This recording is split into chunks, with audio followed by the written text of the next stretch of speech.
Hello, আসসালামু আলাইকুম। সবাইকে স্বাগত জানাচ্ছি খেলাভাগের পক্ষ থেকে। আমি আলমগীর কবির।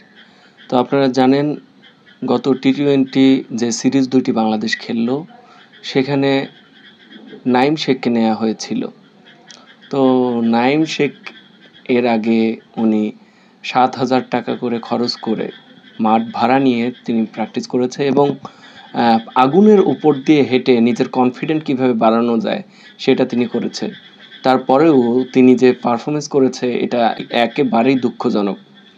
তো আপনারা ভারতের লোকেশ রাহুলকে দেখবেন, ওকে যদি ওপেন করানো হয়, হ্যাঁ, ওপেন করলেও যে পারফরম্যান্স, হ্যাঁ, ৪-৫ রান নামলেও সেই পারফরম্যান্স। আবার আপনি দেখে থাকবেন শুভমান গিল, ইংল্যান্ডের জস বাটলার, লিভিংস্টোন, এরা সবাই যেখানেই নামানো হোক না কেন এদের সেরা পারফরমেন্সটা এরা করে থাকে।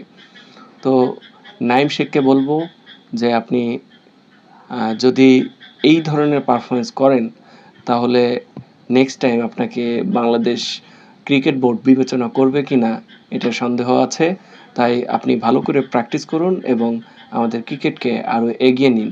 যদি এই performance England, Australia, Bharat, South আফ্রিকাতে হতো তাহলে আপনাকে আন্ডার-19-এও খেলাতো না। তো সকলকে ধন্যবাদ জানাচ্ছি।